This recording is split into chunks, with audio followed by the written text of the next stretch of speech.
Welcome to EMG806 Module 2. I recommend that you have the Blackboard site open to Module 2 while you look at and listen to these instructions. Module 2 has two purposes. One is to orient you to the textbook, content area reading and literacy, and the other is to allow you to get to work on your professional book study while most of you are still teaching. The learning outcomes for Module 2 are: analyze current research and best practices in the field of content area reading and language arts. Compare and contrast the three models of reading comprehension and give examples of how each applies to middle-level literacy instruction in the content area. And finally, collaborate with your colleagues to plan and implement a professional book study that addresses reading and language arts in the content areas. Let's talk about the textbook first. You must read Chapter 1 so that you can make your initial Module 2 discussion board post by the third day of the module. That is Thursday night at midnight. Respond to others over the rest of the week, but please don't wait to make all of your responses on the due date, Monday. You'll use the learning log to guide your reading of Chapter 1, Content Literacy in the Reading Process. For those of you who have little or no background in literacy instruction, this is a very important chapter. Those who currently teach at the elementary level probably have considerable experience teaching children how to read, but you may not have much experience teaching children how to read to learn content. This chapter has three major sections. First, you will explore the assumptions underlying content teaching. Next, you'll consider what it means to be literate. And finally, you will study the reading process. The final section brings in reading and cognitive theory. This is critical to understanding why some strategies work and others don't, and why some are more effective in different instructional situations. You will need to open the learning log and save it to your computer. Please give the file a name that begins with your name. For example, I would name my file Combs D_M2 learning log. This is important when you post it to the assignment link. The instructors then save your learning log to our class folder, add our comments, grade it, and then repost it back to you for feedback. It is important that the file has your last name on it.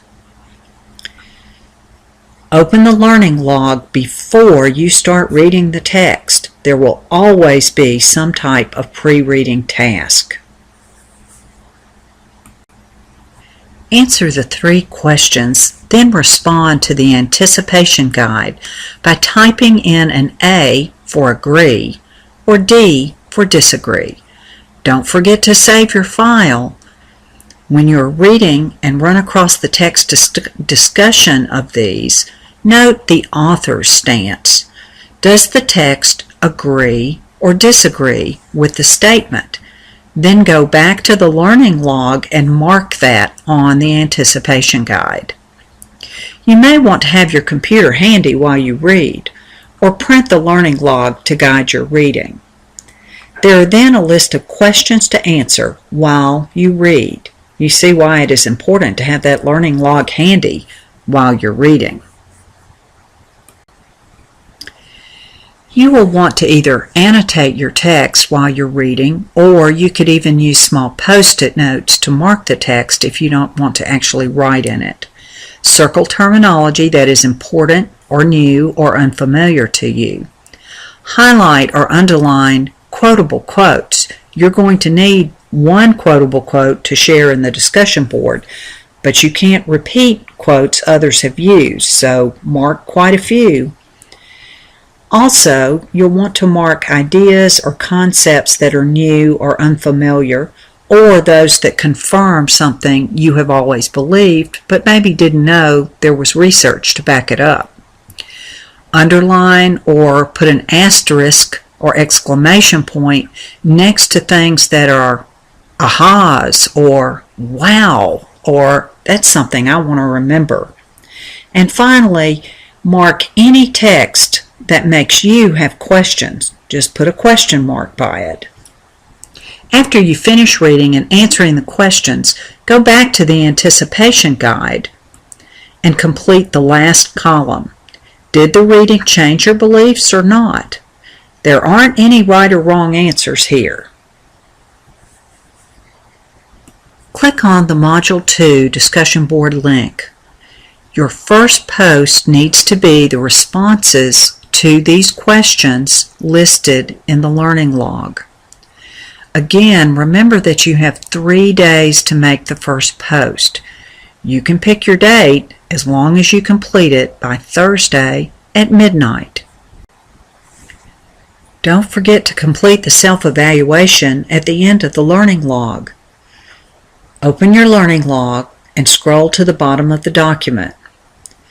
First, you rate your performance on each criteria. Make sure you highlight the text in yellow or a color that you like that you believe best describes your work. Enter the points you believe you should earn for each category. Of course, at this point, you could go back and fix anything you want and save it and give yourself a higher score. Upload your completed learning log, which you have saved with your name in the title, to the assignment link in Module 2. The remaining tasks for this week relate to your professional book study. All of the directions for this are located in the Professional Book Study folder, the Live Binder, and your Professional Book Study group. Direct links are provided to those in this module as well as in the PBS folder. You can access these from any location. Your group should have completed the text talk roles as explained in the Live Binder and divided your book into 3 relatively equal sections. For this module, you need to complete Text Talk 1 by the end of the module. That is Monday night, May 26th at midnight. If you have general questions, post those in the Ask the Professor discussion. One of us will reply to you as quickly as possible. If you believe your question is specific to you or is more confidential, send an email or call one of us. Because I'm the department chair, I'm at work during regular business hours.